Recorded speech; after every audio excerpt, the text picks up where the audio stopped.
Je ne suis archi pas d'accord. Moi, ça fait 3 ans que je me le coltine. Bon, je me suis peut-être un peu chauffé. Zola a dit j'accuse, moi je dis je m'excuse. On peut être grossier sur le podcast ou pas? C'est rajouter une cerise sur un tas de merde, mais ça fait pas un clafoutis. Il a pas sélectionné un quarterback, il a pris un manager de chez Burger King. Il n'a pas de charisme du tout. Et salut à tous et bienvenue dans un nouvel épisode du Front Office, le rewind de la Week 6. Il est là, et ce n'est pas du tout notre seconde prise, n'est-ce pas messieurs? En tout cas avec moi pour m'accompagner sur ce magnifique week-end, alors peut-être pour certains, nous avions un reporter sur le terrain en direct pour le meilleur, mais surtout pour le pire, du côté de Londres, et il nous en parlera sûrement. C'est Thibaut. Salut Thibaut, comment tu vas? Salut Anto. Je suis pas encore remis de ce que j'ai vu. Je pense que j'ai besoin d'être suivi par un professionnel parce que là c'était trop. J'ai craqué. Au bout d'un moment, j'étais sur mon siège en PLS, prosterné, prostré, je sais plus comment on dit. Je sais même pas si on peut appeler ça une prestation de Justin Fields, mais on va en discuter. Je vais pas en dire plus. Pourquoi tu nous l'as pas dit que t'étais à Londres? Ouais, mais parce qu'après, la pression, tout ça, les fans qui viennent, les autographes, je suis pas encore prêt pour tout ça. Ah, c'est pour ça. Mais c'est surtout, après le match, il a regretté de nous l'avoir dit, tu vois. Il s'est dit, putain, ok. Ils vont me prendre pour le... pour l'ahuri, là, qui va voir les matchs de fou à Londres. Bon, en tout cas, vous l'avez entendu, l'inimitable Doug est là parmi nous. Salut Dougie Jones, comment tu vas? Salut l'équipe, salut tout le monde. Bon, Tana, tu m'as pris tout à l'heure, tu avais dit l'inratable et l'inimitable. J'avais dit l'inratable comme GG. Parce que j'ai fait un épisode en 6 semaines, donc ça fait plaisir d'être ici. Il fait bon vivre en ce moment, hein, vous en doutez, du côté de Tampa, on se réveille avec des petits Victory Monday toutes les semaines, on a un Baker Mayfield qui nous régale la chic, donc non, vraiment, la vie est belle. Ouais. Des problèmes de riches du côté de Doug, nous Thibaut, on mange un peu plus notre chapeau dans le bayou. En tout cas, on est au fond du marais, nous. Exactement. En tout cas, Attention, n'hésitez pas. Ça peut être dangereux, faites pas tomber vos clés. Fous-toi de nous. Personne s'appelle Grégory. Exactement. Bon, en tout cas, promis, hein, là vous avez vu, il y a trois gars d'NFC Sud, on ne parlera pas tout l'épisode de NFC Sud, ne vous inquiétez pas. En tout cas, n'hésitez pas à nous suivre, à le Front Office, sur Twitch, sur X, sur Facebook, sur YouTube, sur Instagram, Thread, et bien sûr à rejoindre le Discord. Messieurs, trêve de plaisanterie, je vous propose qu'on passe tout de suite à la première partie, l'employé de la semaine. Mon contact à Washington dit qu'on n'a pas affaire à un élève, mais qu'on a affaire au professeur. Ce type-là est un professionnel. Et donc pour cet employé de la semaine, pour ce joueur de la semaine, Doug, je vais te laisser la main. De qui veux-tu nous parler? Ah ben là, on en a un inarrêtable. Cette semaine, c'était un petit peu impossible de passer à côté. Désolé Thibaut, tu t'es trompé de page quand tu as préparé l'émission, donc tu pourras pas en parler. C'est pas toi qui vas l'annoncer, mais je vais bien sûr parler du running back des Giants. Et non, c'est pas Saquon Barkley, désolé très. Je veux parler de Cam Skattebo. Cam Skattebo qui nous fait un match mais XXL, et puis surtout une paire de glaouis à la Dan Campbell là. Il arrive. Où c'est qu'il y a la porte? Où est le trou? J'en ai rien à taper. Je veux juste mettre des culs à tout le monde. Je veux rentrer tête la première dans les mecs. Je veux leur faire mal. Je veux casser des côtes. Je veux des nez brisés. Je veux du cartilage qui craque sous le casque. Voilà, c'est un boucher. On le savait. Et là, il fait un match de bouchers face à des bouchers. Et c'est lui le chef des bouchers. Voilà. 98 yards à la course sur 19 ballons. Et surtout, 3 touchdowns sur le seul et unique match. Et puis surtout, face à la défense des Eagles. Hein. J'ai en tête l'action où il envoie Zach Bond, qui est quand même un All-Pro. C'est quand même un monsieur. Hein. Bon, ben, il a explosé. Voilà, littéralement, il a explosé. Donc, Cam Skattebo, et il a fini en plus avec un magnifique déchirage de maillot sur le bord du terrain. Il ne s'exprime qu'en faisant des en criant comme ça. Donc non, c'est très particulier comme style et j'adore ça. Thibaut, Est-ce que tu as un mot à dire sur Kams Katebu? Capitaine Caverne, le mec, c'est un homme préhistorique. Ouais, c'est exactement ce qu'a dit Doug. Hein. C'est à un moment donné, le type, il fonce. Et il fonce, et il fonce. Et je pense que c'est ce qu'il faut à cette attaque des Giants. Il faut de la folie, en fait, après avoir eu tout ce qu'ils ont eu comme joueurs un peu éclatés, etc. Ça fait du bien de voir des mecs se donner à fond. Je donne pas forcément cher de son cerveau en CTE à la fin de sa carrière. Il s'en mais fout, il va il y bien en nous a faire pas. marrer. Oui, il s'en souviendra pas. Mec, Donc, c'est absolument pas Albert Einstein quand il a commencé à jouer. Donc, les 3 neurones qui restent, s'il les fait péter sur des coups de tête, ça changera pas grand-chose. On ne pas la différence. Mais non, il met vraiment une intensité qui fait plaisir à voir. Et puis oui, il a roulé lui tout seul quasiment sur... je dis bien quasiment parce qu'il a bien été aidé par Dart aussi, mais sur la défense des Eagles, je pense qu'il a montré un petit peu la manière dont il faut jouer ces fameux Eagles pour les battre. Ouais, tout à fait, avec un peu de folie en fait. Mais surtout, je pense que ça manque de mecs dans la ligue. Alors oui, la ligue est hyper intéressante. Oui, il y a des athlètes de fou, il y a de la vitesse de partout, il y a des gars hyper intelligents. Mais on a besoin de gros débiles comme ça sur le terrain aussi. Des fois, ça fait du bien de se dire, voilà, j'ai un running back qui est juste là pour casser des bouches. Et il le fait. Et il se pose pas de questions. C'est pas là à essayer d'éviter, à prendre un gap, machin. C'est pas le bon gap. Bon, ben, je me fais le gap. Pas de problème. C'est le gars qui rentre sur le terrain, il débranche le cerveau, il le connecte juste au football. Et vas-y, il rentre dedans et let's go, quoi, c'est parti. C'est de la violence, quoi. C'est les expandables, quoi. Tu viens pour voir de la violence. Voilà. Non, et puis, parce que là, bon, on digresse un peu, parce que moi, sur le conducteur, on en parlera un petit peu, on en parlera plus vite, mais je voulais parler des Giants, justement, et je crois que ça fait du bien aussi aux Giants d'avoir un Skatebu et un Dart qui ont des très fortes personnalités, parce qu'on le sait quand même, c'est un marché New York, que ce soit avec... que ce soit avec le côté journalisme, la pression qu'il y a, c'est une grosse ville, c'est des grosses franchises, et il y a besoin de mecs comme ça qui ont des grandes gueules et qui se laissent pas marcher dessus et qui entraînent tout le monde avec eux en fait. En fait, quand tu vois les mecs à la fin du match qui s'expriment, qui se regardent, le seul truc qu'ils font, c'est de se crier dessus, de se mettre des coups de tête pour se dire bravo, tu te dis, les articles de journaux, les mecs, ça doit leur passer à un niveau au-dessus de la tête. Mais ils en ont strictement rien à taper. Donc la pression de la grosse pomme, ils l'ont pas. Je pense que ça fait du bien. C'est exactement ça. Thibaut, toi tu veux nous parler d'un autre joueur, et en plus tu veux nous parler d'un autre rookie. Tout à fait. Moi je voudrais parler de Tyler Warren. Tyler Warren, tight end des Colts, qu'on annonçait le deuxième tight end en talent derrière Colston Loveland. Bon, écoute, pour l'instant, j'ai envie de dire, il y en a un qui joue, l'autre non. Alors pourquoi on n'est pas dans la tête de Ben Johnson, mais toujours est-il que Tyler Warren, lui, sa chance, on lui a donné et il a saisi. Et il a saisi très, très fortement parce que toutes les semaines, c'est 5-6 réceptions, c'est 60-70 yards, un touchdown, c'est des blocs. C'est ce qu'il faisait finalement à Penn State. On parlait d'équipes qui se plantent dans les process draft, et les Colts ne se sont pas trompés sur lui. Lui n'a pas vendu du rêve en étant un one-year wonder comme parfois on peut le craindre.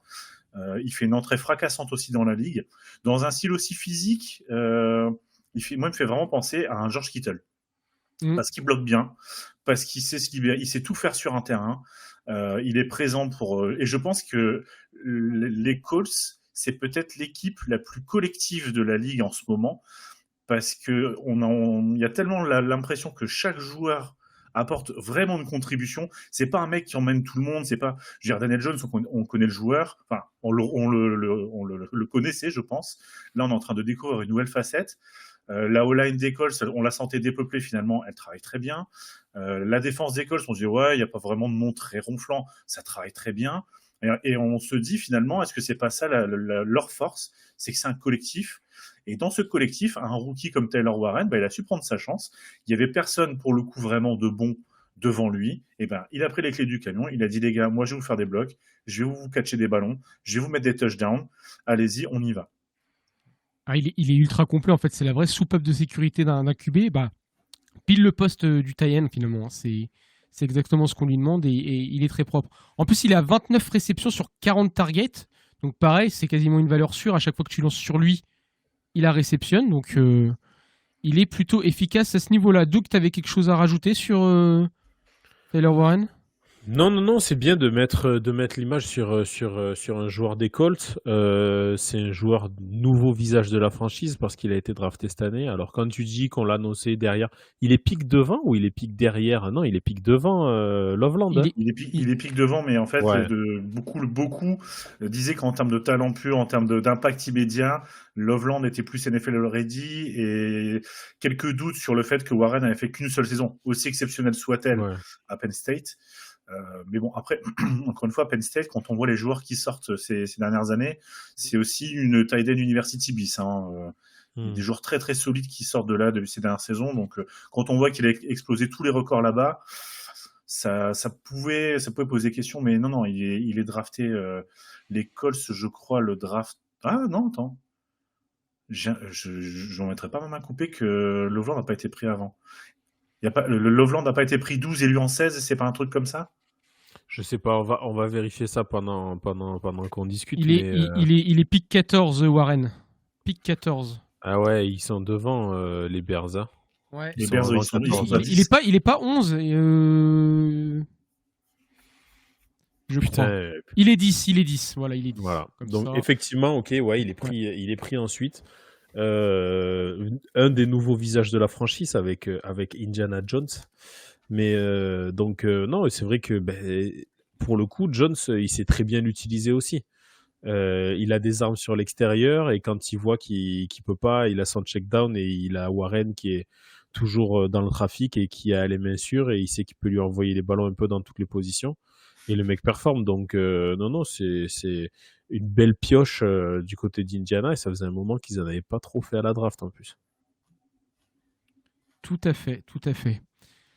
Et ben donc pour clôturer, je vais vous parler moi de Rico Doodle, le running back des Carolina Panthers. Les Panthers qui se sont imposés face aux Dallas Cowboys 31-27. C'était un beau match. D'ailleurs, Doodle arrive cette saison du côté des Cowboys justement.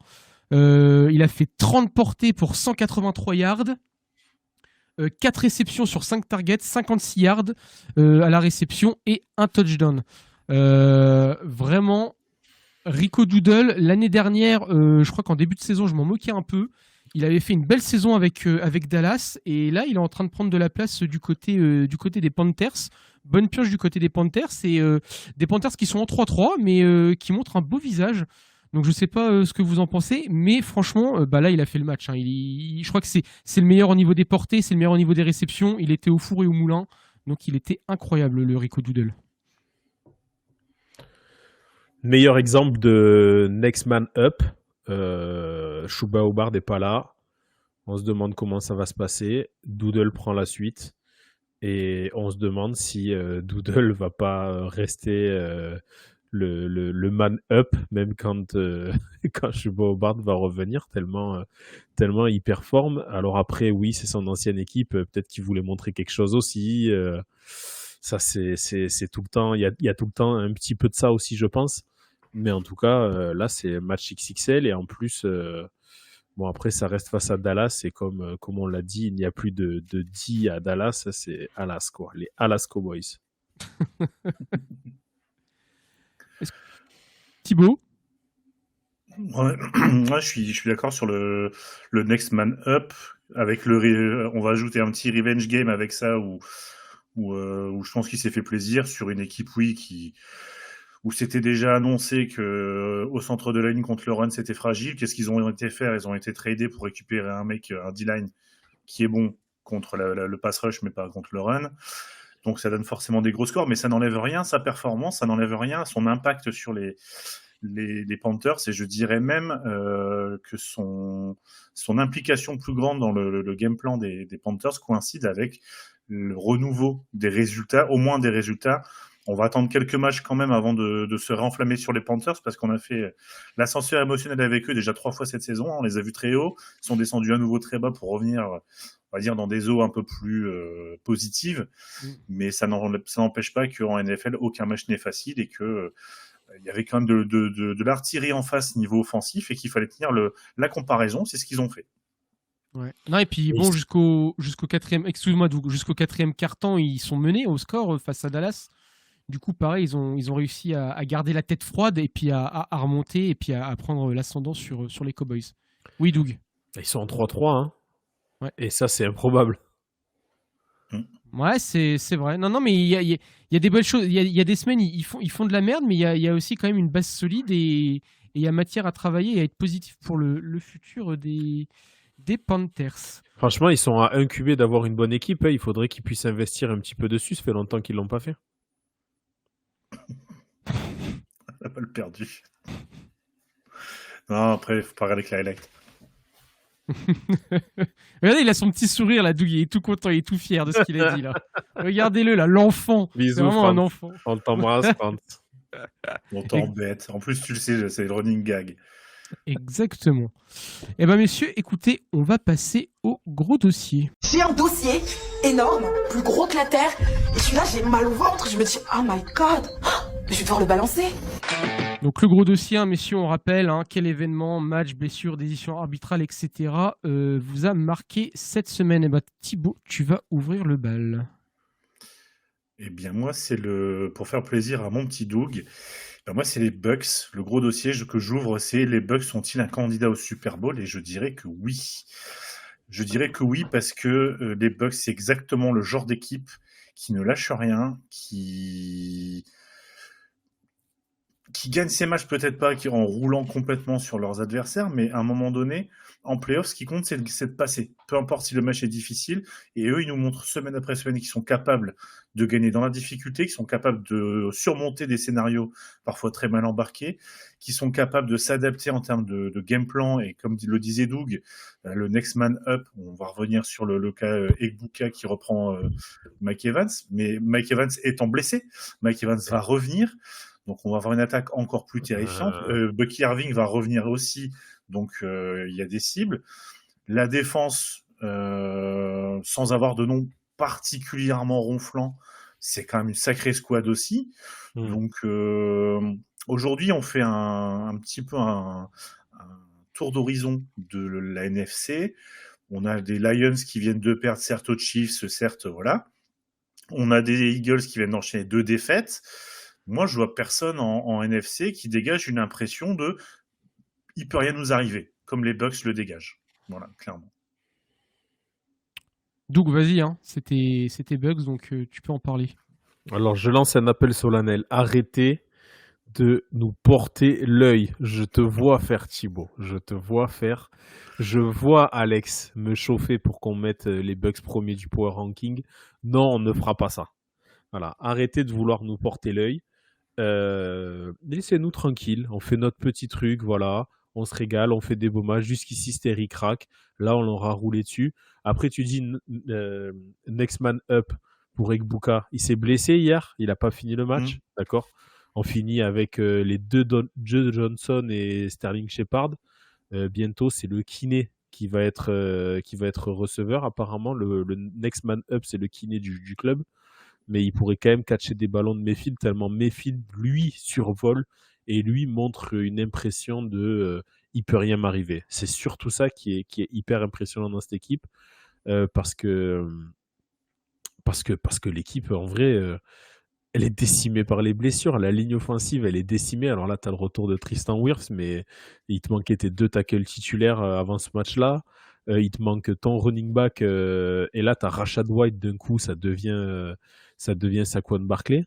Tu comprends pas. Tu perds Mike Evans, Chris Godwin, Egbuka et tu as 3 receveurs qui te font un match à 100 yards chacun ou presque.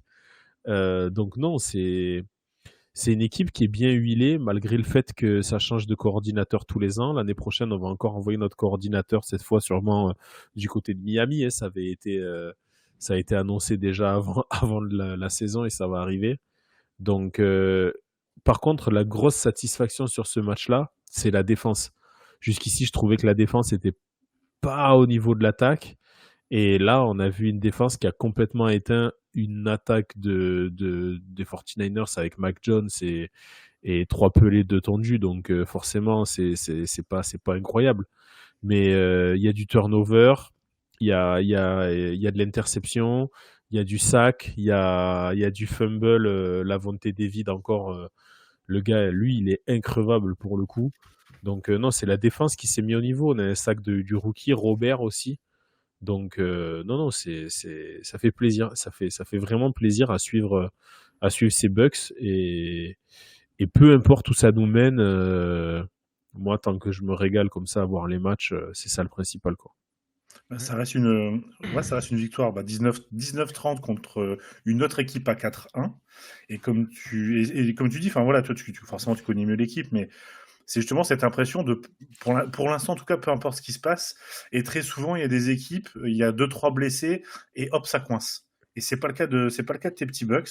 Et c'est surtout ça que je veux souligner et qui me fait dire que pour un rush en playoff, il n'y a rien de tel qu'une équipe qui est sûre de tout son roster et qui va pas trembler des genoux parce qu'il y a 2 mecs qui sont blessés.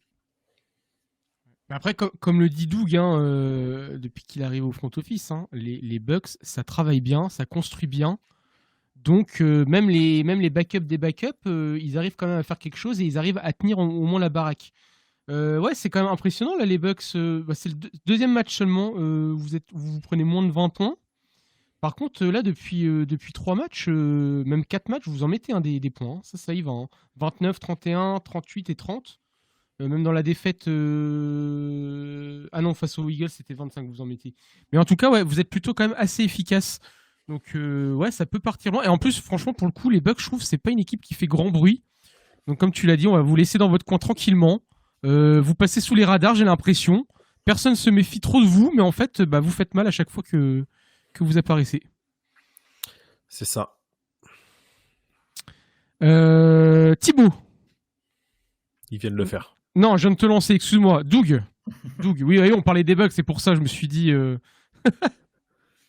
Alors, je suis très content parce que depuis le début de l'épisode, on est vraiment dans du feel-good movie, tu vois. On est là tous à se mettre de la graisse à traire, là, etc. Là, par contre, on va taper dur. On va taper dur sur une équipe qui le mérite, qui vient de perdre 2 matchs d'affilée. Et franchement, qui le mérite parce qu'elle est dégueulasse. Et qui nous a offert un spectacle digne du gouvernement Locornu 1. Ils nous ont fait 4 touche-push d'affilée. Bien sûr, je veux parler des Eagles et de leurs 4 touche-push d'affilée. Voilà. Je ne sais même pas s'il y a quelque chose à rajouter à ça. Ils ont fait 4 touche-push d'affilée. C'est le forceur en soirée, tu vois. On lui dit non une fois, il continue 2 fois, 3 fois. Ah là, c'est plus le lourd. Forceur, ouais. Ah ouais, là c'est c'est la négation du football. C'est exactement ça. C'est surtout que je suis désolé, dans cette équipe, il y a quand même autre chose. Il y a quand même d'autres joueurs, il y a quand même d'autres possibilités que de faire un moment. En plus, le pire, c'est qu'à un moment donné, Jeff Tuch, tu peux faire un touche-push, pas 4.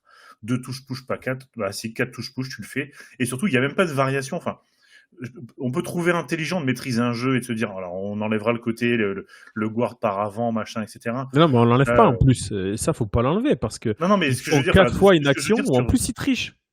Ce que je veux dire, c'est qu'il n'y a même pas une variation. Les mecs essaient même pas de faire un feinté, de faire. Non, c'est en fait, ils y vont. Alors après, effectivement, quand tu rajoutes derrière le côté, maintenant en plus, ils partent hors jeu. Bon, non, là, c'est insupportable. Et puis, c'est des mecs qu'on gâche. Jay Brown, on le gâche, du moins sur cette saison. Et puis, c'est pas fun à voir. On parlait d'équipe fun à voir. Les Eagles ne sont pas une équipe fun à voir, pas du tout. Ouais, alors moi c'est pas pour les défendre, mais bon, oui, ils sont peut-être pas fun à voir, mais eux leur credo c'est de gagner le match, quoi. Ils s'en foutent que ça soit d'une belle façon ou non, tu vois. Mais moi je suis plutôt d'accord avec vous là. Je pense que c'est surtout que là, en fait, ils étaient complètement perdus face aux Giants. La défense les cadenassait complètement. Et en fait, ça montrait juste une équipe offensivement qui n'avait pas de solution. Et en fait, elle joue dans la caricature de ce qu'elle sait faire le mieux, en fait. Et c'est tout, tu vois, Alphonse. Et c'est tout. Mais c'est clair que visuellement, c'est pas attrayant. Quand t'es devant ta télé à regarder ça, Tu te tapes la Disons que tête. Hein. quand ça, en fait, je pense qu'aussi, c'est une équipe qui cristallise tellement un peu de rancœur parce que c'est Philadelphie, ils aiment bien, c'est un peu être détesté de tout le monde, ils le cultivent et le reste de la ligue leur rend bien. Mais c'est vrai que là, bon, le touche-push, c'est un gros doigt d'honneur à la ligue en mode on fait ce qu'on veut, de toute façon, ça marche et on continue de le faire. La problématique, c'est que quand ça devient systématique comme ça, là, ça devient gênant. Que tu gardes cette action pour des moments spécifiques, des moments clés, ok. Je suis le premier à dire bien joué, mais apporter déjà de la variation, parce qu'en plus ils savent le faire, ils l'ont fait le match d'avant. Le match d'avant, ils font une fin de touche-push, et d'ailleurs on se dit, s'ils commencent à faire des feintes, ça va devenir compliqué. Ben non, même pas. 4 d'affilée, c'est dégueulasse. Toi, t'es là, tu regardes un match, tu dis allez, ça va être cool de regarder une opposition de FCS. Ben moi, je me suis plus régalé avec les Giants qui se sont envoyés, qui sont des gros débiles, tout ce qu'on veut, mais c'est fun. Les mecs sont fun. On prend du plaisir à les regarder. Scapegoat, tu sais qu'il va aller tout droit, tu sais que ça va être débile, mais il y va et tu te régales. Le Jackson Dart, c'est pareil, le mec, des moments, tu te dis, mais qu'est-ce qu'il fait? Puis en fait, tu te prends au jeu de les supporter parce qu'en face, les Eagles te transmettent aucune émotion. À part du dégoût, parce que là, c'est du dégoût, clairement, du dégoût de ce touche-push où, oui, effectivement, vont finir par se faire interdire parce que c'est pas possible. Bon, en tout cas, vous l'avez compris, hein, si vous êtes débile, hein, Thibaut vous embrasse. Apparemment, il a une bonne estime de vous. Mais non, mais je suis d'accord. En tout cas, les Giants étaient quand même clairement plus hypants à regarder. Et vous en parliez un peu de l'affaire avec Devonta Smith et puis AJ Brown. C'était cette semaine-là où ils se sont plaints un peu du système de jeu et qui recevaient pas assez de ballons et tout. En fait, c'est bizarre, les Eagles. J'ai l'impression que même quand tout va bien, il y a toujours des problèmes internes qui viennent. Ou un coup c'est Sirianni, ou un coup c'est Gibran qui fait sa starlet, ou un coup c'est les receveurs qui sont pas contents de leur traitement. Il y a toujours un problème avec les Eagles. J'ai l'impression qu'ils aiment pas être... C'était il y a 2 matchs. Il y a 2 matchs, ouais, mais enfin, ils aiment pas être... Je sais pas, dès qu'ils sont bien, ils ont besoin de se créer des problèmes, j'ai l'impression. Après, c'est peut-être la vie, là. De toute façon, toutes les franchises de Philadelphie, il y a toujours tout un tas de bordel, donc... dont le sport de préau, bien sûr, au basket, hein, que Doug vous parlera avec grand plaisir. Je sais même pas qu'il y a une équipe là-bas. Alors, Ah bah écoute, voilà, maintenant tu le sais. Du coup, et en plus, tu vas un petit peu aussi garder la parole, Thibaut, parce que moi, dans le gros dossier, moi j'avais envie de parler justement du match de Londres, du match de la purge de Londres entre les Denver Broncos et les New York Jets. On le rappelle encore, oui, Thibaut a payé sa place pour aller voir ce massacre. 13-11, Broncos 246 yards, les Jets un magnifique 82 yards. Ça, on peut dire, même pas un terrain, hein, faut le dire. Un Justin Fields saqué, j'ai envie de dire même, il était en plein milieu d'un gangbang à peu près. Hein. 9 sacs, il s'est pris dans la tronche. Une ligne offensive aux abois, aucune solution.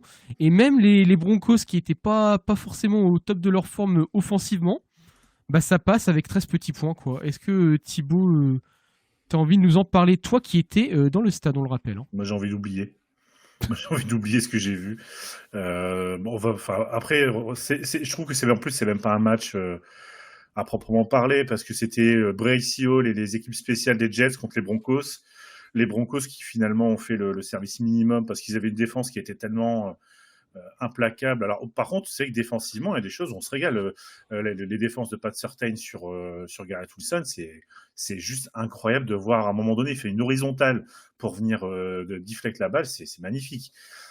Mais de toute façon, moi, maintenant, le coach des Jets, je le francise, je l'appelle Aaron Glant parce que il mérite pas mieux. Le type, à un moment donné, il y a Wilson qui pète un plomb, tu le regardes sur le côté, tu as l'impression que le mec, c'est « Non, je ne t'entends pas, je ne t'entends pas ». C'est à la dérive, c'est une équipe qui est à la dérive. Justin Fields, arrêtons avec Justin Fields. Il n'a rien fait, il n'y avait rien, c'était vide. Les Jets, en réalité, ils ont du bol parce qu'ils ont une bonne première possession et position sur le terrain. Avec un fumble provoqué sur l'équipe spéciale. Et globalement, le match était les équipes spéciales des Jets qui travaillaient bien et qui laissaient les Broncos très loin dans le terrain. Les Broncos qui étaient un peu frileux, et je pense que les Broncos se disent on pourra gagner ce match au service minimum, et c'est ce qui s'est passé, et c'est ce qu'on a vu. Un service minimum, Alors certes, la défense des Broncos, 9 sacs, c'est incroyable, mais il y a un moment où les Jets, faut arrêter. C'est abominable, c'est monstrueux, ils sont en train de gâcher un Garrett Wilson, ils sont en train de gâcher un Bryce Hall, ils sont en train de gâcher un Sauce Gardner, ils sont en train de gâcher tous les bons joueurs, parce qu'en plus il y a des bons joueurs, et c'est ça qui est énervant. Armand Membou, à un moment donné, quand on le voit sur le terrain, on se dit le type il est rookie, on a l'impression que c'est lui le papa de l'équipe, quoi. Ça, c'est problème de date de naissance, ça, c'est bon. Mais... Oui, c'est vrai qu'en CM2, il garait sa voiture devant l'école, c'est vrai. Voilà. Mais non, après, pour rebondir, tu sais que tu as quand même, toi, dans la tribune, fait plus de yards à la passe que Justin Fields. Étant donné qu'il fait moins 11, voilà. Toi, dans la tribune, tu as fait un meilleur match. Donc, bravo à toi. Bah, t'aurais dû rentrer, hein, finalement. Mais j'aurais pas fait pire. Hein. Ah, exactement. Doug, est-ce que tu as envie juste d'en parler un coup? Parce que toi, en plus, on sait que tu es le fervent défenseur de n'allez pas au match, voir les matchs en Europe. Prenez un billet à direction Barcelone pour Miami. Et vous aurez des... j'ai pris des billets Barcelone-Los Angeles pour avril. Je vous les montre. 355 € aller-retour. Les gars, il n'y a pas d'excuse pour aller voir votre franchise, bordel. Mais en avril... d'aller à Londres. Oui, non, mais là, c'est en avril, parce que moi, je pars en avril. Mais toute l'année, c'est à peu près ces prix-là. Donc, arrêtez d'aller à Londres, où la bouffe est dégueulasse en plus. Non, j'allais faire une autre marque. Chère, pas bonne. Voilà. Allez aux États-Unis, allez voir à côté les matchs, etc. Le autour, le tailgate, avec des mecs qui ont des places que pour être sur le parking avec leurs copains, faire des barbecues et regarder le match sur un écran géant sur le parking. Voilà, c'est ça aussi. Mais non, sur ce match-là, en particulier, ça va être compliqué pour moi d'en parler parce que j'avais match en même temps. Et je crois que le niveau du Shark Southweister d'Avignon était à peu près équivalent à ce que tu as pu voir du côté de Londres. Donc, j'étais pas plus mal sur le bord du terrain à Valence, quoi. Ah bah voilà, tout est dit. Tout est dit. Thibaut, l'année prochaine, tu repars? Non. Ah voilà, c'est parfait. C'est parfait. Ça termine très bien cette partie. Eh bien, messieurs, maintenant, nous allons passer à l'évaluation. Toi tu vis, toi tu vis, toi tu crèves. Hey, qu'est-il arrivé à notre justice savamment rendue par un conseil présidé par nos très sages anciens? Je les ai tous fusillés. Donc, messieurs, l'évaluation, votre top et votre flop équipe. On va commencer positivement. Votre top équipe, Thibaut, c'est à toi. Eh ben moi, je voudrais parler des Chargers, qui avaient un match qu'on pourrait penser facile contre des Dolphins qui sont aussi en train de se désintégrer. Match qui n'a pas été si facile que ça, mais quand on regarde la ligne de stats des Chargers, bah, en fait, on se rend compte que ça a été globalement propre à défaut d'être tout le temps génial, mais ils gagnent 29-27 contre des Dolphins plutôt accrocheurs. Visiblement, Madison Beer a dû expliquer la vie à l'ami Justin, parce qu'il nous sort un très propre 29 sur 38, 264 yards de TD. Est-ce qu'elle était aussi bonne à Londres, la bière? Non. À part la Guinness, mais le restant, non. Bon, après, en réalité, c'est horriblement cher. Les tarifs, c'est de pire en pire. Petit coup de gueuleur sur les tarifs, que ce soit la bouffe ou que ce soit même la boutique NFL qui finalement est nul. C'était juste nul. Enfin bref. Non, les Chargers, pour revenir sur le fil, le McConkey qui nous refait un petit match à 100 yards, un Vidal qui prend encore une fois, le thème de l'émission, c'est peut-être le next man up, qui ressort 124 yards. Bien vu aux managers de fantasy qui l'ont pris lui plutôt que l'autre running back qui était pressenti. Et non, je trouve que pour les Chargers, c'est peut-être le genre de match qui va leur permettre de répondre aux promesses qu'on avait vues chez eux au début de la saison 3-0, et où on s'est dit aïe, ça peut aller très vite dans l'autre sens. Je pense que tu perds contre les Dolphins, tu te mets dans les ennuis tout seul. Mmh. Là, tu te ressaisis, tu gagnes au forceps, mais c'est ce genre de victoire qui peut redonner une dynamique à l'équipe, je trouve. Ah bah oui, là tu sortais de 2 défaites du côté des Chargers après un début de saison quand même plutôt fort. La victoire fait du bien, et surtout que la semaine prochaine tu vas tu vas retrouver les Colts. Donc, ça va être une belle opposition, ça aussi. Doug ? Match de la semaine. Ouais. Non, ça a été un beau match et au bout d'un moment, je pense que les Dolphins, en même temps, oui, ils sont au fond de la gamelle, mais ça reste les Dolphins et ça reste des joueurs avec des armes quand même. On voit quand même un Darren Waller, par exemple, qui renaît alors qu'il a arrêté de jouer. On dirait le retour de Gronkowski quand il est arrivé à Tampa. Bon, dans une moindre mesure, ça reste Darren Waller, mais donc non, il y a des choses intéressantes. Il y a Devon Achane aussi qui fait son match. Donc je pense que c'est jamais évident de devoir aller jouer des Dolphins qui ont plus rien à perdre. Et ça va commencer à être le cas. Je pense que c'était déjà le cas sur ce match-là. Et là, maintenant, les mecs vont vraiment jouer pour sauver leur contrat des années suivantes. Donc quand il y a du talent, ça peut poser problème. Donc non, les Chargers sont pas tombés dans ce piège-là. Justin Fields fait son match.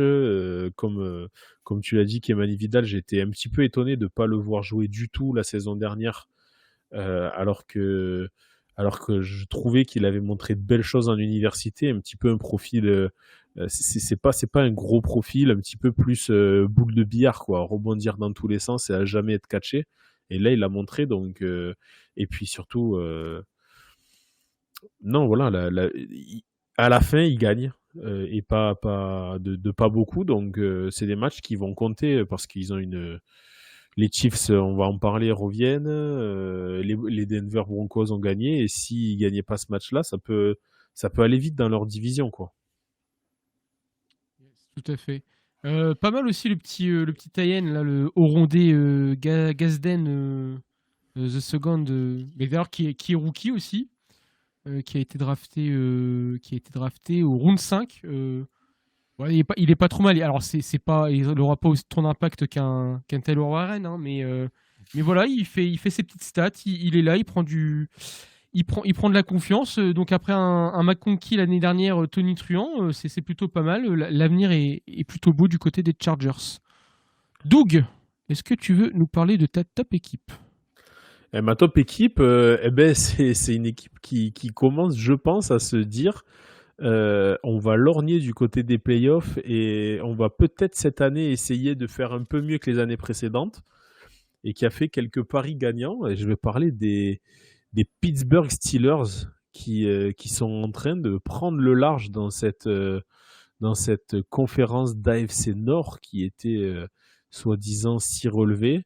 Mais quand on se retrouve avec de l'autre côté les Browns qui ont éclaté sur ce match, on se retrouve avec des Bengals qui sont malades, avec des Ravens qui sont ils ont un Covid long, je crois. Donc non, là on a des Steelers qui avec Papier Rogers, avec Metcalf, avec tous ces ajouts, avec Jonnu Smith, avec Ramsey, voilà, qui ont fait des ajouts, qui ont mis de l'expérience dans l'équipe. Et pourquoi pas cette année, effectivement, passer une marche supplémentaire. En tout cas, ils ne sont pas tombés dans le piège de la défense des Browns. On attendait les Browns avec une grosse défense. Ils ont réussi à...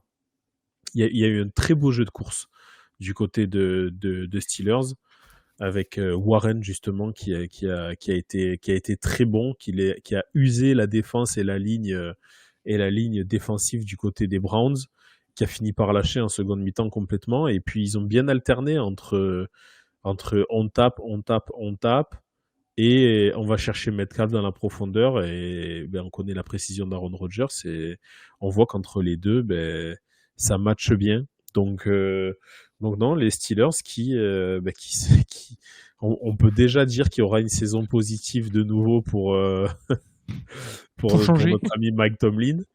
Et où est-ce que ça va s'arrêter? Parce que la défense aussi vient de monter et de revenir à son niveau. Donc, ça va être compliqué d'aller en AFC. Alors, ils sont pas dans le chapeau 1, mais en phase finale, une équipe expérimentée comme ça peut, en playoff, ça peut faire mal. Ça peut faire mal. Yes. Thibaut? Surtout s'ils sont pas obligés de jouer à fond jusqu'à la fin. C'est surtout ça. Mais c'est ça, c'était un peu ce dont on avait parlé là, dans le rewind, ou je sais plus, dans notre preview, où on s'était dit, les Steelers à suivre, et ils saisissent leur chance. Et ça m'étonne pas d'un coach comme Mike Tomlin, qui est un coach solide, qui est un coach expérimenté, avec un effectif de vieux briscards. C'est vrai qu'on s'était dit, ouais, ça sent la NFL 2010, mais c'est bien utilisé. Encore une fois, c'est bien coaché. C'est un Aaron Rodgers qui surjoue pas, qui est canalisé. C'est un DK Metcalf qui a l'air de retrouver un petit peu un second souffle sur ça. Et puis une division qui est en train de tomber en lambeaux avec déjà là ils ont plus aucun QB titulaire dans les 3 autres équipes. On a du mal à voir les Ravens, on sait pas où ça va. Les Browns, bon je pense qu'on n'a jamais su, et les Bengals non plus. Donc eux ils sont là, ils sont solides, ils font le taf. Je pense que les équipes seront pas ravies de les rencontrer en playoff. Ils iront peut-être pas au Super Bowl, mais si une équipe les joue et n'est pas sérieuse, elle peut tomber. Clairement contre eux, elle peut tomber. Une équipe poil à gratter, hein, qu'on n'a pas forcément envie de recevoir. Et ouais, tu le disais, Doug, Jaylen Warren, plutôt bon. Là, il a saisi son opportunité d'être running back 1 avec le départ de Harris, et ça lui réussit plutôt bien. Il fait plutôt un bon début de saison. Il prend ses responsabilités. Il soulage peut-être un Aaron Rodgers vieillissant, mais qui en a encore sous le coude. Et ouais, ça matche bien avec DK Metcalf, et puis toujours quand même une très très belle défense. Moi, je trouve, du côté de Pittsburgh, il y a cette vraie culture de la défense. Donc voilà, ça va encore finir en positif. Cette fois, peut-être premier de la division, vu comment derrière, ça rame dans tous les sens. Et donc, voilà. Bah moi, messieurs, on va en parler vite fait parce qu'on en a déjà un petit peu parlé en long, en large et en travers. Je voulais parler en top équipe des New York Giants. Hein, on en a déjà fait un beau portrait par rapport à leur victoire face aux Philadelphia Eagles. Peut-être remettre un petit coup de lumière quand même sur ce Jackson Dart quand même qui fait du bien. Hein, 17 sur 25, 195 yards à la passe, un touchdown. Et puis surtout 13 courses, 58 yards et un touchdown aussi à la course. Voilà, aussi un fort caractère comme Skatebou. Donc ça fait du bien. Les Giants, ils affichaient en tout cas en début de saison une grosse défense. Là, ils ont ce vent de fraîcheur du côté offensif. Donc, à mon avis, ça promet. Ça fera peut-être pas une saison exceptionnelle. Mais en tout cas, l'avenir est pour la saison prochaine. Elle peut être bien préparée avec ça. Et puis, le projet Wilson, je pense que là, le Wilson, il est cramé. Là, je pense que il l'a prouvé, hein, que ce soit du côté de Denver, du côté des Steelers ou maintenant du côté des Giants. Wilson, là, faut plus rien en espérer. Et du coup, les messieurs, je vais rebondir tout de suite, vu que je suis passé vite sur les Giants. Moi, je voulais parler de sa top équipe des Steelers. Moi, je voulais parler des Ravens. Les Ravens qui sont catastrophiques, qui enchaînent une nouvelle défaite face aux Rams. Pardon, voilà, j'ai bugué. Face aux Rams, on est sur quand même un bilan de 4 défaites d'affilée là. Défaite face aux Rams 17-3. Une défense qui a complètement lâché. Une attaque qui est complètement perdue. Pourtant, alors, ce n'est plus Lamar Jackson, c'est Cooper Rush. Mais Cooper Rush, je trouvais qu'il montrait des belles choses du côté de Dallas quand il avait remplacé Dak Prescott notamment. On a l'impression que Derrick Henry, il est un petit peu seul au monde. Non, là, ça ne va plus du côté des Ravens. Ils sont en bilan de 1 victoire, 5 défaites. Ils sont 3e de la division. Est-ce que Harbaugh va finir la saison, messieurs, d'après vous, du côté des Ravens? J'en parlais avant le début de saison. Il est là depuis 2012, Harbaugh, quand même. Donc, c'est un des plus vieux coachs en poste du côté de Baltimore. Est-ce qu'il va terminer la saison? Oui. Ok. Doug? Non. Ok, du coup, Thibaut, tu avais l'air confiant. Pourquoi il va terminer la saison, du coup, tu penses? Parce que c'est pas la culture de virer pendant l'année. Ouais, parce qu'il a un fusible avant. Il a le fusible Zach Orr avant, qui sautera son cordeau défensif. Après, voilà, c'est une conviction que la franchise ne va pas le virer par rapport. Je pense que ce serait un autre coach qui aurait été là depuis peut-être un peu moins longtemps, etc. Je tiendrai pas le même discours. Là, je pense que pour maintenant, dans tous les cas, j'ai presque envie de dire à quoi ça servirait. En fait, c'est soit il le vire maintenant, là cette semaine, soit il le garde. Parce que là, tu es à 1-5, tu joues dans une division où potentiellement tu peux éventuellement y croire, même si tu es à 1-5 quand les Steelers sont à 5-1, c'est ça donc, c'est-à-dire qu'il va falloir te mouiller la nuque pour avancer. Tu ne seras pas wildcard sur un meilleur bilan. Donc, ta seule chance d'aller en playoff, c'est la division. Et quand on voit ce qui est produit au Ravens depuis le début de saison, oui, c'est inquiétant. Après, j'aurais du mal à voir l'organisation. Enfin, ils me font penser un peu aux Saints où nous on râlait sur Dennis Allen pendant 2-3 ans, on me dire faut le virer. Et finalement, ils l'ont viré après quand même une 3e saison abominable. Harbaugh a quand même son bilan depuis toutes ces années qui plaît en sa faveur. Donc, je pense que c'est son joker pour ne pas le virer en cours de saison. Mais je pense qu'à la fin de la saison, il sera remplacé. Ils vont virer son cordeau dans la semaine. Enfin, après, je comprends même pas que ce mec soit encore là personnellement. Mais, C'est ça. Mais c'est pour ça, je me dis, s'ils ont déjà autant de mal à virer le cordeau défensif, en plus, ils font des moves dans tous les sens. On ne comprend pas si c'est des mecs qui ne s'entendaient pas avec les uns. Enfin, c'est tellement compliqué aux Ravens que je pense qu'ils ne le vireront pas, mais je ne tomberai pas de ma chaise s'ils le virent, en fait. Tellement cette franchise a l'air d'être totalement à côté de ses pompes cette saison. Eh ben parfait. Qui veut nous parler de sa flop équipe? Si vous voulez, j'enchaîne. Si vous voulez, on parlait de coach viré, et là on vient d'avoir le premier coach viré de la saison. C'est Callahan du côté des Titans, et moi c'était ma flop équipe. Beltech d'ailleurs, bravo Alex, qui nous l'avait dit dans l'épisode des coachs qu'on avait fait tous les deux avant la saison, que ce serait le premier coach viré. Donc ça passe, bravo. C'est pas une surprise, tant l'équipe a du talent individuel, et tant on a l'impression que Cam Ward était en train d'être gâché à un point pas possible, et je ne veux absolument pas que ça fasse comme avec notre ami Eden Shoulder de Jacksonville qui a passé plusieurs saisons comme ça à être baladé de coach en coach médiocre et à gâcher du talent, alors que cette année on voit que ça tourne bien. Donc non, Cam Ward mérite un bon coach. Cam Ward mérite un entraîneur qui va mettre en place un système autour de lui pour jouer sur ses qualités, parce que c'est déjà, je trouve, un quarterback avec une précision incroyable, capable de faire des lancers dans des positions pas possibles, que beaucoup de joueurs ne sont pas capables aujourd'hui à faire en NFL.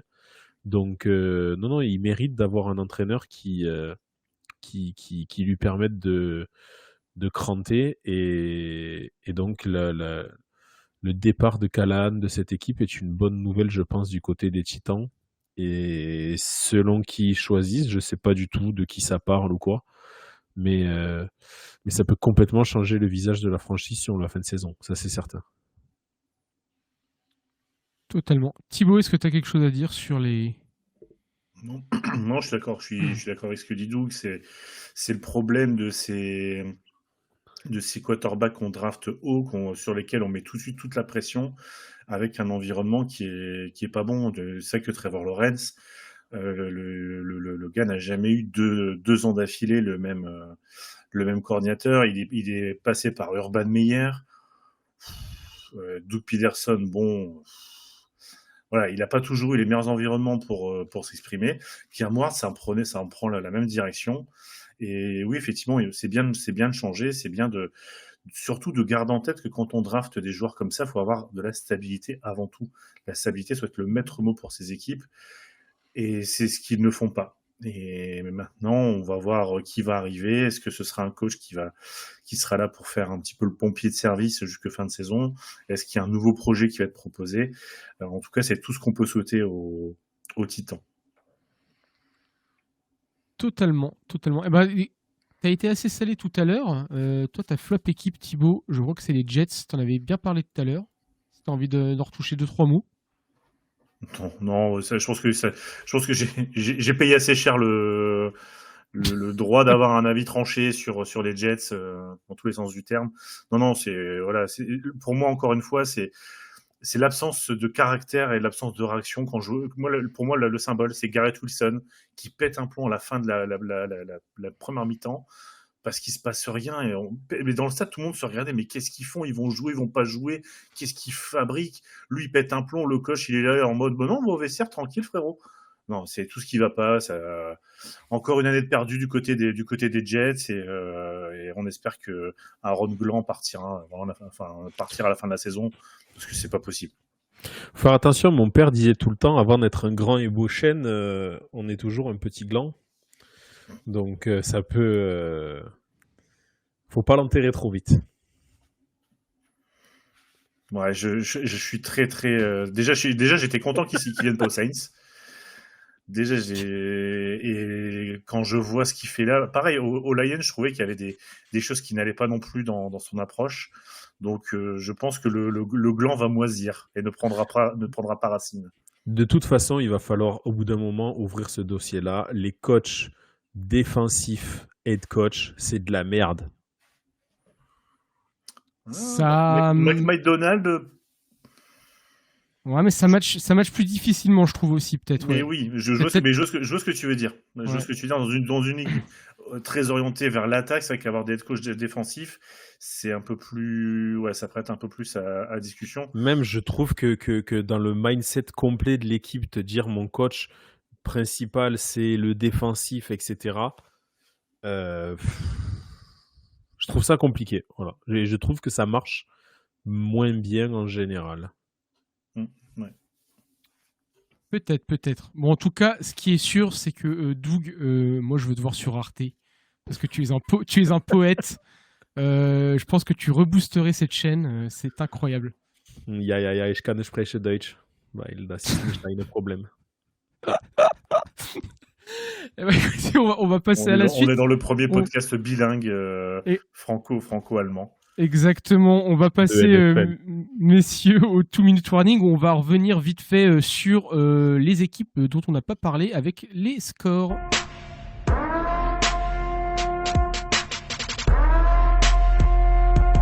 Alors j'ai le tableau, messieurs, je vais essayer de pas me gourer. Vous n'hésitez pas, si vous avez envie de parler 2 secondes d'un match, de revenir sur un match qu'on n'a pas forcément évoqué. Donc on n'a pas évoqué, les Patriots se sont imposés 25-19 face aux New Orleans Saints. Ça c'est cadeau pour toi PA, encore un joyeux anniversaire. Et oui, joyeux anniversaire PA, j'ai oublié, c'est vrai. Enfin c'était hier hein, du coup là, parce que du coup là, l'épisode est demain. Nous on l'enregistre lundi, c'était l'anniversaire de PA. Voilà, exactement. En tout cas voilà, c'était un beau match. Un peu déçu des DB du côté des Saints. Je pense que c'est ça qui nous met dedans pour ce match. Mais écoutez, belle victoire des Patriots. Seattle s'est imposé 20-12 face aux Jaguars. Les Bengals ont perdu 18-27 face aux Green Bay Packers. Les Detroit Lions ont perdu 17-30 face aux Kansas City Chiefs. Ça, c'était un gros match aussi. Est-ce que vous avez envie de dire quelque chose sur ce match ? L'orgueil du champion. Même si c'est pas les champions en titre, mais c'est quand même une équipe qui a gagné récemment, qui a fait plusieurs Super Bowls, qui est bien coachée, encore une fois. Ça fait plusieurs équipes, on parle des coachs, on parle de l'environnement. Là, c'est une équipe qui finalement ne panique pas, a remis en place... des choses simples, efficaces, qui fonctionnent. Alors oui, ils jouent toujours un petit peu avec certaines règles, avec certaines choses, peut-être que certaines décisions vont peut-être plus dans leur sens, mais ça, c'est le propre des équipes dominantes. Et les Lions, je pense pas que ce soit un vrai gros faux pas. C'est toujours compliqué d'aller gagner à Arrowhead. Ça n'enlève en rien leur chance de finir en tête de la NFC ou dans les top teams de la NFC, encore moins de leur division. Donc un match intéressant pour plein de raisons et justement ça donne une dynamique à suivre aussi bien pour les Lions que pour les Chiefs. Parfait. Doug ?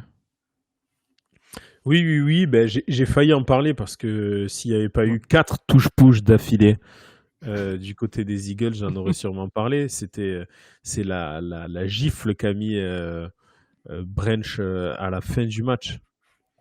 et qui va, d'après les informations qu'on a, lui coûter très cher du côté des Lions parce qu'ils ont décidé de pas trop laisser passer ça et je le comprends. C'est un petit peu débile, mais c'est les Lions qui montrent de belles choses sur la première mi-temps et qui derrière explosent un petit peu, que ça soit en attaque et en défense et le duo Kelsey Mahomes leur fait très mal et Xavier Worthy fait aussi un très beau match. Et la défense fait un beau match. Et le duo Nick Bolton, Drew Tranquil est incroyable en ce moment. C'est surtout avec la blessure de Fred Warner, c'est sûrement la meilleure doublette de linebacker de la ligue. Depuis que Zach Bond s'amuse à faire Superman, à voler quand il prend un impact. Donc, non, franchement, ces Chiefs-là, voilà, ils montrent qu'ils sont là. Ils montrent qu'ils sont là et qu'en AFC, ils vont encore aller faire chier les Bills, quoi. C'est peut-être presque le match référence pour l'instant des Chiefs. Hein. C'est Oui. le visage qu'on a envie de voir, en fait. C'est le visage qu'ils doivent montrer, en tout cas, pour retourner au Super Bowl. Donc, bien sûr, comme on enregistre ça, les amis, ce lundi soir, hein, il y a 2 matchs cette nuit qui vont opposer les Buffalo Bills aux Atlanta Falcons et les Chicago Bears aux Washington Commanders. Ces matchs, vous les retrouverez plus en détail du côté de la preview, normalement. Peut-être on va se mouiller, messieurs. Buffalo, Atlanta qui gagne? Buffalo, tous les jours. Merci, c'est ce que je voulais entendre. Doug? Même pas, je réponds. Parfait. Et Bears, Commanders? Commanders tous les jours. Ah, ouais, moi je suis plus. Alors, moi j'ai mis Commanders, mais je tomberai pas de ma chaise d'une victoire des Bears. Bah moi j'ai mis Commanders, mais j'ai hésité à mettre Bears là pour le coup. Pareil, je pense qu'ils peuvent faire quelque chose. Mettez Bears, allez-y, portez vos glaouis.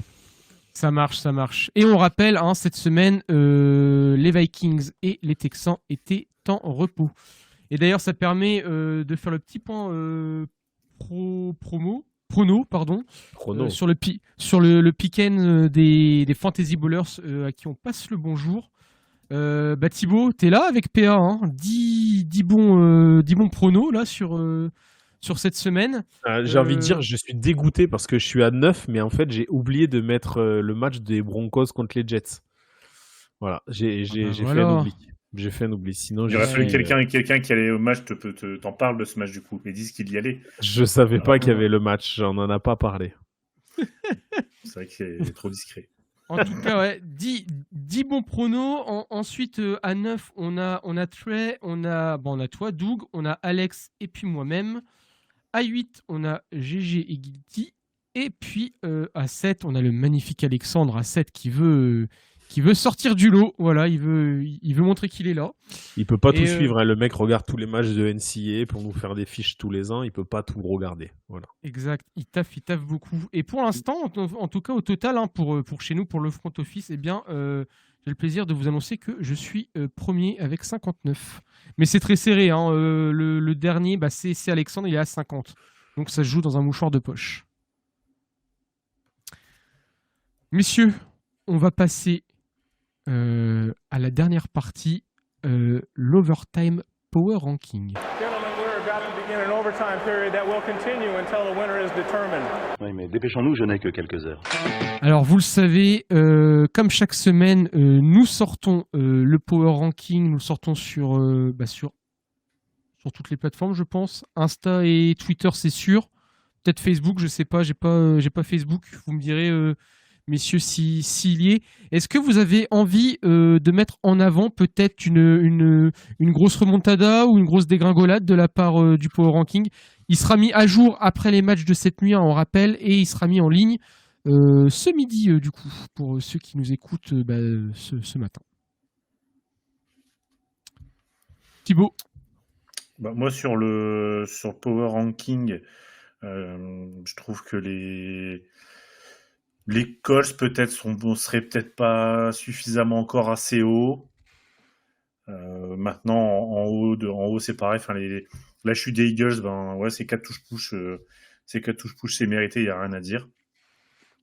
Et dans le fond du fait-tout, comme on dit, je pense que les Jets, ils devraient être 35e ou 36e. C'est vrai. Et voilà, on devrait mettre une case vide à leur place parce que c'est abusé. Mais je pense qu'on peut mettre les Sharks de Valence devant, vu qu'ils nous ont gagné ce week-end. Mais après, ça commence à se stabiliser quand même. On est à la week 6, donc c'est normal qu'on ait moins d'équipes qui vont faire des plus 7, plus 8. Donc ça se stabilise un petit peu. On a quand même une montée notable. C'est quand même les Patriots qui font un plus 6 dans le classement. Bah, parce que pour le coup, ils ont montré de belles choses. Et Drake May surtout a montré des belles choses. Et puis on a 2 grosses descentes. C'est les Ravens qui continuent de dégringoler et qui vont bientôt passer sur la dernière colonne. Et les Bengals qui sont dans le bottom 3. Et le bottom 3, quand tu commences à passer derrière les Saints, derrière les Dolphins, derrière les Browns, les Raiders, c'est quand même pas des équipes qui ont montré grand-chose. Ça veut dire que toi, tu as montré... c'est catastrophique, quoi. Donc, et après, sur le haut du classement, tu dis les Colts, c'est dur de les monter. Ouais, mais regarde qui c'est qu'il y a devant. Et encore, les Packers perdent une place alors qu'ils gagnent le match. C'est vrai. Mais c'est pour ça que j'ai les Colts, en fait, il leur manque, je pense, la victoire référence pour les monter. Ben oui, ils jouent quand même pas des équipes, ça casse pas 3 pattes à un canard pour le moment, ceux qu'ils ont affrontés. Mais c'est normal, le calendrier est facile. L'année dernière, ils ont été mauvais, donc forcément le calendrier est plus facile. C'est ça. Ils ont fini... ils ont fini dernier, non qui c'est qui a fini dernier en AFC Sud? Les Titans. Les Titans, ouais, donc finalement ils ont un parcours de deuxième. Bon, ma foi. Non, mais oui, je pense que oui. Ce qui leur manque, c'est la victoire référence face à un vrai gros pour vraiment pouvoir aussi les situer. Peut-être la semaine prochaine avec face aux Chargers, par exemple. Ce que je veux dire, je pense aux Chargers qui eux l'ont finalement contre les Chiefs et ça s'est un peu étiolé avec leurs 2 défaites, mais voilà, eux au moins le scalp, ils l'ont au bout de leur gros tomahawk. Exactement. Est-ce que vous avez quelque chose à rajouter, messieurs? Non. Ah non, vous n'aviez pas l'air inspiré? Non. Après sur le power ranking, je pense que le power ranking reflète assez bien les forces en présence. Je pense que les Bills bougeront probablement pas, et puis surtout c'est que je vois pas Atlanta les battre. Quand on parle d'équipe bien coachée, quand on parle d'équipe, pour ceux qui ont écouté l'émission sur les O-lignes, la O-ligne des Bills, c'est une des meilleures unités au complet, qui protège le MVP de la ligue, avec des joueurs qui, à défaut d'être géniaux, sont très disciplinés et respectent les consignes. Donc je pense que ça suffira pas pour les Falcons, qui ont des gros problèmes, je trouve, d'identité. Parce que quand tu signes un Cousins et tu draftes un Penix...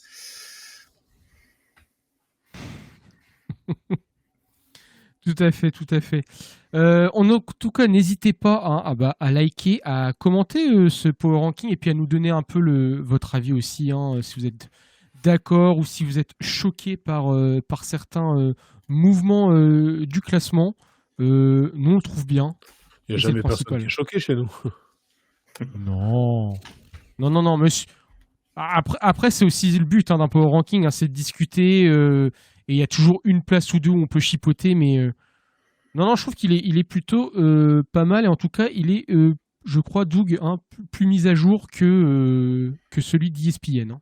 Tout à fait. J'ai essayé d'aller voir celui d'ESPN avant et il n'est pas à jour. Voilà. Le lundi, voilà. C'est férié. Voilà, comme toute la semaine. Bon, en tout cas, messieurs, merci à vous. On vous rappelle, suivez-nous @le front office sur Twitch, sur Twitter /X, Facebook, YouTube, Instagram, Thread. Rejoignez le Discord. Et en parlant du Twitch, on a une petite annonce. Du coup, le live de ce jeudi, Qui veut gagner ces milliards, animé par notre très cher Alex aka Jean-Pierre Foulcan, où je participerai avec je ne vais pas vous dire en fait, vous verrez bien, on vous fera le reveal sûrement ce jeudi. Je participerai avec exactement teasing de malade, et je serai opposé à GG qui sera aussi avec un autre membre dont je ne vous révélerai pas le nom. Alors, on passe un petit coucou à Nico et à Guillaume du Kiff Podcast. Allez écouter l'épisode sur la passion de la NFL. Avec GG, à tous les deux, on a fait 17 points sur 50. Donc, accrochez-vous, ça va être magnifique ce jeudi. Mais on a ramené du lourd pour nous épauler. Donc, GG sera très bien accompagné. Je serai très bien accompagné. Donc voilà, ils vont faire le taf. Et puis nous, on sera à côté en train de bégayer. Messieurs, merci à vous. Merci à toi. Thibaut, vas-y, je te sentais chaud de dire quelque chose. Non, juste, je repensais au 17 sur 50. Je me dis, bon, en crédibilité, ça en prend un coup quand même. Attends, il était abusé quand même. Les questions étaient abusées. Dur. Non, mais écoutez, c'est ça le front office. On va parler de foot pendant 2 heures, puis on fait 17 sur 50, où on va voir des matchs pourris à Londres. Voilà. Finalement, on a le nez fin du côté du front office. J'étais en train d'oublier. J'ai un trauma. En tout cas, merci à vous les gars. On vous souhaite à tous et à toutes une bonne journée, une bonne soirée suivant l'heure à laquelle vous écoutez ce podcast. Bonne écoute et vive le football.